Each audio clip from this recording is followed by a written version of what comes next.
ჩვენი სამშაბათი დღე, როგორც უკვე წარბუდგენს მაყურებელს ლირიკო ნემსაძე და დათუნა მესტურიშვილი არიან ჩვენთან ერთად და სიმღერის პრემიერა უნდა შედგეს დღევანდელ შუადღის ეთერში. მოგესალმებით, მადლობა რომ ხართ ჩვენთან ერთად. მეც მოგესალმებით, პირველ რიგში, ქალბატონო ლილიკო, თქვენით დავიწყებთ.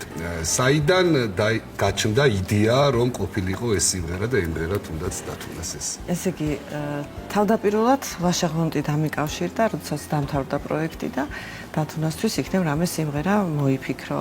რა თქმა უნდა, დავიწყე დათუნასთან შეთანხმებით, როგორი სტილის რა ჟანრი უფრო მოწონდა და მითხრა, რომ ქალაქური სიმღერა გავაკეთო და მეც მომემზადე ქალაქური სიმღერის დაწერისთვის. მართლაც ეხლა მზადდება, ჯერ არ არის დასრულებული, სტუდიაში ჩასაწერია ეს სიმღერა და ამ პარალელურად ნანა ცინცაძისგან დამიკავშირდა ამერიკაში მცხოვრები ქართველი მელომანი მუსიკაზე, ქართულ სიმღერაზე ძალიან შეყვარებული ადამიანი. არა ქართველი, ხო ამერიკელი?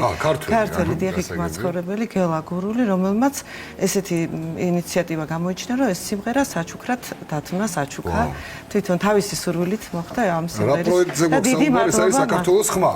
დიახ. და ის გამარჯვებულიც არის დათუნა. ხო და მოკლედ ეს დღევანდელი სიმღერა, რასაც ჩვენ შემოგთავაზებთ, ამ ადამიანის დამსახურება და დიდი მადლობა მას, რომ ეს მოგცა საშუალება, რომ დათუნას ესე ერთის მაგრად უკვე ორი სიმღერა აქვს ახალი. დათუნას ჩვენი მაყურებელი ძალიან კარგად იცნობს და ძალიან კარგად და ძალიან უყვარს რუსთავის მაყურებელს. დათუნა, უბრალოდ მაინტერესებს ახლა პროექტის შემდგომ როგორ გაგრძელდა შენი ცხოვრება, პრემიერით ხარ უკვე ჩვენთან მოსული, როგორი იყო მუშაობა ამ სიმღერაზე მოგვიყევი და ზოგადად მას შემდეგ რაც დასრულდა პროექტი, რა მოხდა შენს მუსიკალურ კარიერაში? მოგესალმებით პირველ რიგში. ძალიან დიდი ამბები ხდება, როგორც მოგახსენეთ.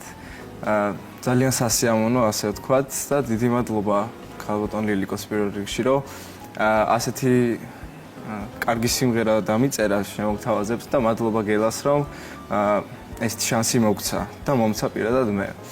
სიმღერასთან მუშაობა, რა თქმა უნდა, დიდი პასუხისმგებლობაა, იმიტომ რომ როგორი კომპოზიტორიც ქალბატონ ლილიკოა. დიდი პასუხისმგებლობაც არის, ხო? კი, და რთული არის და რთული იყო მუშაობის პროცესი, იმიტომ რომ გამოცდილებაც და გამოცდა იყო ერთგვარი.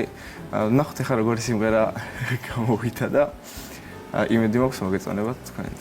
მსგავსი კოლაბორაციები ხომ არ იგეგმება კიდევ, აი მაგალითად ჩვენი ტელიარხის პროექტის გამარჯვებულებთან და ასე შემდეგ. კი, რა თქმა უნდა, არის ძალიან საინტერესო კვარტეტები, კვინტეტი, ტრიოები და როდესაც დამთავრდება ეს კონკურსი, ჩვენ ვინც ვართ ჟიურის წევრები, თუ რამეში დავჭირდებით, მათ გვერდზე ვიქნებით აუცილებლად მუსიკალურად ესე გავუმდიდრებთ, თუ რაც შეგვიძლია რეპერტუარს და ახალ სიმღერებში მე სათვალ რომ გამარჯვებული ვინც იქნება ესე ქალბატონო ლილიკო, რადგან ჩვენთან ხართ, ვისარგებლებთ შემთხვევით და კითხავთ პროექტ ქართულზე, რომლის ლაივ კონცერტიც დღეს საღამოს გაიმართება რუსთავის ეთერში.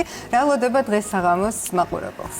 დღეს საღამოს ძალიან საინტერესო ტური იქნება, რადგან თვითონ მონაწილეების მიერ თავისი სურვილით რაც უნდათ იმ სიმღერებს ასრულებენ. მე ზუსტად არ ვიცი, რომელ სიმღერებზე ალაპარაკი. მაგრამ ვიცი რომ ძალიან ბევრს მუშაობენ, ასევე ის შემოქმედებითი ჯგუფი, რომელიც ამზადებს პროექტის მონაწილეებს და ყველას დიდი მადლობა ბენდს, მუსიკოსებს, მონაწილეებს და ვნახოთ დღეს მე მგონი საინტერესო ტური გველოდება ძალიან და დაიძაბა ზოგადად სიტუაცია ფინალისკენ მიდის და აი ვნახოთ. ჩვენც ცოტა რთულია ჩვენთვისაც ასევე მაყურებელმაც უნდა SMS-ებზეა დამოკიდებული და ვნახოთ მოკლედ რა. ძალიან საინტერესო იქნება დღევანდელი დღე. დათუნა, როგორ წარიმართა შენი ცხოვრება, ესე რა ვთქვა, წეგან კი კითხეთ, მაგრამ სხვა მხრივ წახვედი პასუხით და აი ეს გვაინტერესებს, როგორ შეიცვალა შენი ცხოვრება პროექტში გამარჯვების შემდეგ. მე დათუნაზე ორ სიტყვას. აუცილებლად. შეიცვალა, საერთოდ არ ვიცოდი ამ პროექტის შესახებ. საქართველოს ხმის შესახებ გავიგეთ აუნა მანჯავიძესგან და ლაშა გლონტისგან და ძალიან გამიხარდა. ძალიან მინდა და ყოველთვის მინდა და რომ ეს პროექტებში მივიღო მონაწილეობა და არც კი წარმომედგინა რომ გამარჯვებული გავხდებოდი და რადიკალურად შეიცვალა ჩემი ცხოვრება და ეხლა უფრო სხვა ფიქრებისკენ წავედი, როგორც არის სიმღერების ჩაწერა და ჩემი საკუთარი სიმღერების გამოცემა, ასე ვთქვათ. ო, ძალიან კარგია. ეს ნათელი მაგალითია იმის, რომ პროექტები აძლევს აი ზუსტად კი ეგ საშუალებას. მინდოდა და მეთქვა რომ და დათრუნასავით რომ აღმოვაჩინეთ ესეთი კარგი ბიჭი, ესეთი კარგი მუსიკოსი და მე ყველაზე ძალიან რაზე ვარ ხა, რამაც განმაცვებ რა.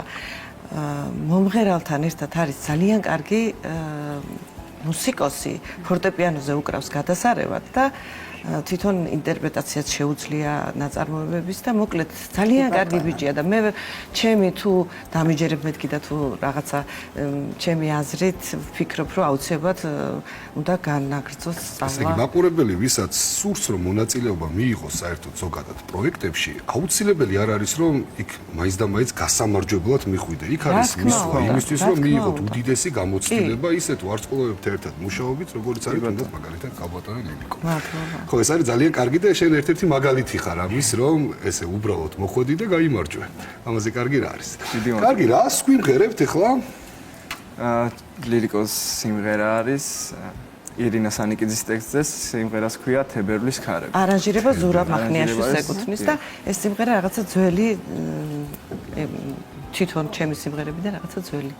გიყვართ ხო ეს გამოსანა? ძველი სტილის, როგორც თავიდან დავიწყე სიმღერების წერა და რაღაცა ისეთი იმას გვახსენს ზურამაც სხვათა შორის როცა აკეთებდა სიმღერას, ეს რაღაც 2000-იანი წლების დროს გვაგონებს, როცა ასეთი სტილის სიმღერებს წერდი. აბა ვნახოთ. მაშინ ისად აღწერა, რომ როგორ ქრის თებერვლის ქარი ამ სიმღერაში.